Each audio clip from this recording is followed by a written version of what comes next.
Hello student, good morning. How are you children. तो आज हम जो वीडियो है उसमें हमारा वचन परिवर्तन के जो नियम थे उससे कंटिन्यू करेंगे। कल के जो वीडियो में आपने फर्स्ट, सेकंड, थर्ड और फोर्थ नियम पढ़े थे।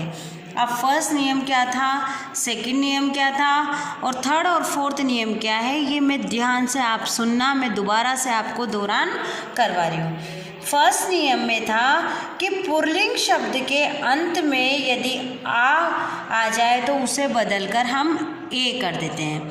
क्या था फर्स्ट नियम कि अगर पुल्लिंग शब्द, कौन से शब्द, पुल्लिंग शब्द, ये बात ध्यान रखना, अगर पुल्लिंग शब्द के अंत में आ जाता है तो हम उस आ को बदलकर बहुवचन में ए कर देते हैं। अब कौन कौन सा उदाहरण लिया था हमने, जैसे पंखा, घोड़ा, पत्ता, गमला, ये सब क्या है, एक तो इनके बाद आ रहा है आ, दूसरा है ये शब्द पुल्लिंग, तो इनको हम बदलकर ए कर देंगे। जैसे पत्ते, घोड़े और पंखे, कपड़े, ये तो था हमारा पहला नियम। सेकंड नियम था हमारा कि किसी भी शब्द के पीछे यानी बिना मात्रा का शब्द आता है तो उसको हम ए में परिवर्तन कर देते हैं। कौन सा वाला ए, जिसके ऊपर चंद्र बिंदु होता है। पर जब चंद्र बिंदु हम लगाएंगे नहीं, ए की मात्रा लगाएंगे तो वो चंद्र बिंदु की जो मात्रा है वो बिंदी में बदल जाएगी। आपने देखा और कल पढ़ा भी था, जैसे कलम, आँख, गाय, तो आप कलम, आँख और गाय जब लिखेंगे इनको बहुवचन में तो क्या हो जाएगा, कलमे। तो जो म में आपके ए की मात्रा है उसके पीछे बिंदी लगेगी, क्योंकि बहुत सारी कलमे हैं और ए पर प्रेशर दे रहे हैं, यानी कि ए चंद्र बिंदु वाला है। आपको मैंने कल पिक्चर भी सेंड करी थी, उसके पिक भी सेंड किए थे। आप rule number first, second, third को आप वैसे के वैसे ही बना भी सकते हैं अपनी कॉपी में, तो आपको बहुत अच्छे से समझ में आ जाएगा। जैसे आँखें, तो ख के बाद जो मात्रा है उसमें भी बिंदी थी। अब आता था हमारा रूल नंबर 3। रूल नंबर 3 में था कि अगर कोई शब्द स्त्रीलिंग है, स्त्रीलिंग जैसे लेखिका, कन्या, लता, अब पत्ता, पत्ता तो हो गया पुल्लिंग, पर लता, लता, बेल, ये सब क्या हो गई, स्त्रीलिंग।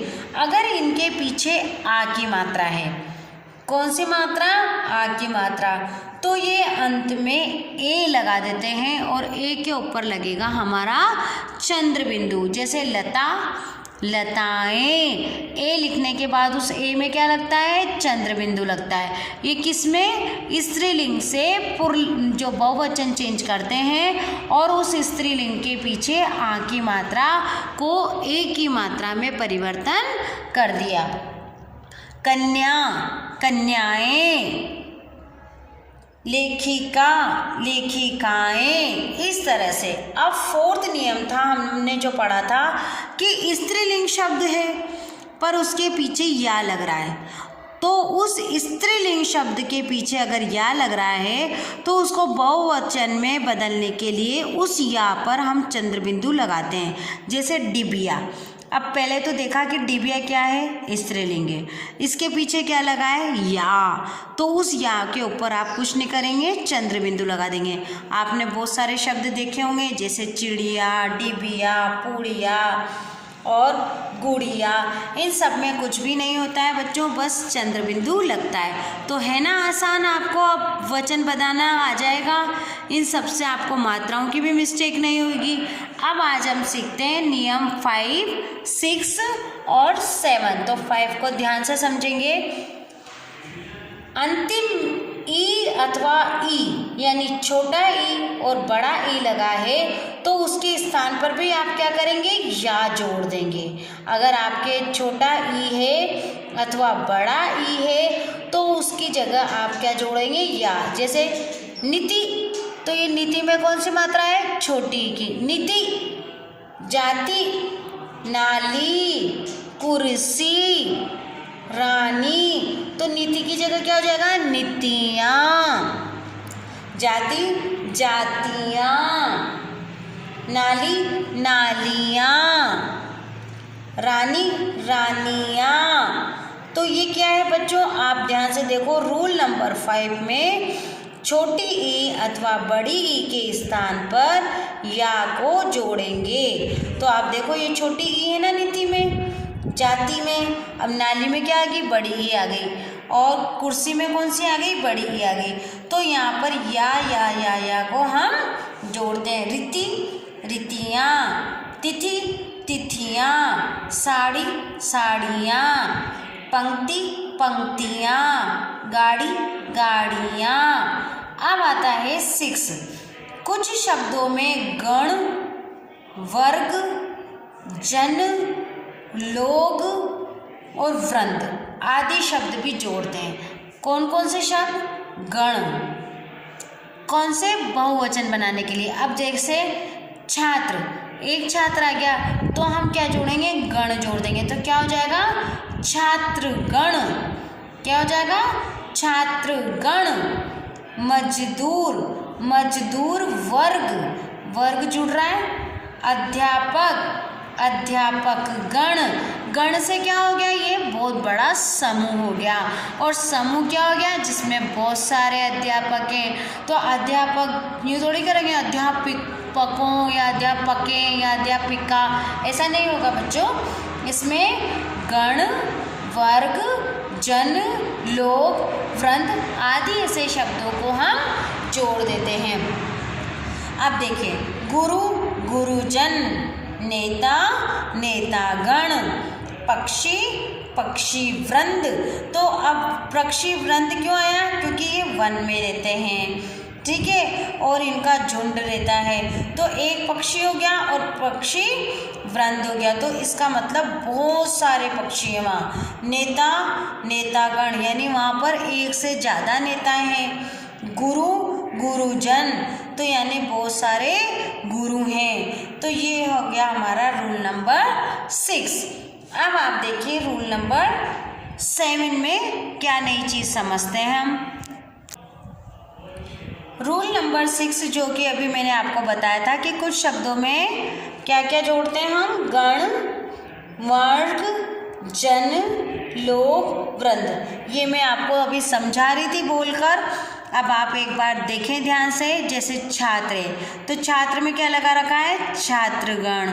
और मजदूर में क्या लगा रखा है, मजदूर वर्ग, यानी कि पूरा समूह आ गया इसमें। अध्यापक में अध्यापक गण। इधर देखिए आप, गुरु, गुरुजन, नेता, नेतागण, पक्षी, पक्षी वृंद। तो ये हो गया था हमारा 6 वाला। अब 7 वाला देखिए, सर्वनामों में, सर्वनाम पहले तो ये देखिए कि सर्वनाम किसे कहते हैं, जो संज्ञा के स्थान पर प्रयुक्त होते हैं। जैसे राम स्कूल जाता है तो राम की जगह में वह, वे आदि शब्दों का प्रयोग करूंगी, वो होते हैं हमारे सर्वनाम। तो सर्वनाम में वचन परिवर्तन निम्नलिखित प्रकार से होते हैं। अब देखो, वह भी सर्वनाम है तो कर देंगे हम वे। तू तो हम लिखेंगे तुम। उस, उन, ये जो बहुवचन है वह रेस्पेक्ट वाले शब्द भी हो जाते हैं बच्चों और बहुवचन भी हो जाते हैं। जैसे तू क्या कर रहा है तो अपन कहते हैं तुम क्या कर रहे हो। उस, उन, उसने ये कहा, उन्होंने ये कहा या उनने ये कहा।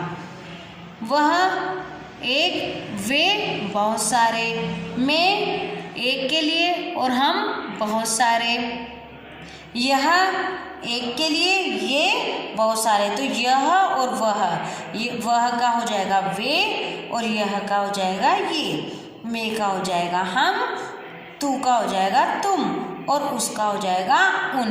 तो बच्चों ये हो गए हमारे नियम। तो कुछ शब्द सदा एक वचन के रूप में प्रयोग होते हैं, जैसे कि पानी, दूध, दही, जनता, बारिश, पूजा। ये जो शब्द हैं आप इन्हें ध्यान से देखना। पानी का कोई बहुवचन नहीं होता है, दही का कोई बहुवचन नहीं होता है, जनता का कोई बहुवचन नहीं होता है, बारिश का बारिशों, बारिशें, बारिशें ये नहीं बोल सकते हैं। इन शब्दों का कोई बहुवचन नहीं होता है। कुछ शब्द सदैव बहुवचन के रूप में ही होते हैं और जो कुछ शब्द हैं जो हमेशा ही बहुवचन होता है उनका एक वचन नहीं होता। जैसे कि बाल। अब बाल का एक वचन होगा क्या? क्या एक बाल रहता है हमारे सिर में? बहुत सारे बाल रहते हैं। दर्शन, प्राण, आंसू, होश, समाचार, लोग, दाम, ये सारे हस्ताक्षर, तो ये सारे जो भी हैं ये सारे बहुवचन ही होते हैं, इनका एक वचन नहीं होता है। अगर आपको ये दे दिया जाए बाल, तो आप एक वचन में भी बाल लिखेंगे और बहुवचन में भी बाल लिखेंगे। दर्शन में एक वचन में भी दर्शन लिखेंगे और बहुवचन में भी दर्शन लिखेंगे। तो बच्चों, मुझे लगता है आपके एक वचन और बहुवचन मैंने इस क्लास में आपको इतना डिटेल में बताया है कि आपको इसके पूरे 7 के 7 रूल समझ में आ गए होंगे। अभी तक आप कमरा के कमरे, मुर्गिया का मुर्गियाँ, इस तरीके से शब्द करते थे, पर अब हम इन शब्दों को क्यों करते थे, कहाँ पे कहीं ए, कहीं पे ओ, कहीं पे या लगाते थे, तो क्यों लगाते थे, ये मैंने आपको समझाया है। अब कल हम इससे रिलेटेड अभ्यास कार्य और क्वेश्चन आंसर करेंगे, क्योंकि मैंने आपको समझाया है। इसके बाद मैं आपको इसका पूरा दौरान करवाऊंगी एक बार और उसके बाद क्वेश्चन आंसर दूंगी जो कि आपको करने हैं। इस वजह से जो आप ये वीडियो में अभी इतनी देर तक थी, तो आप इसका स्क्रीनशॉट लेकर और इन सबको लिखें। तो आपको 7 रूल ही अपने रजिस्टर में लिखेंगे तो आपके हमेशा काम आएंगे। Thank you.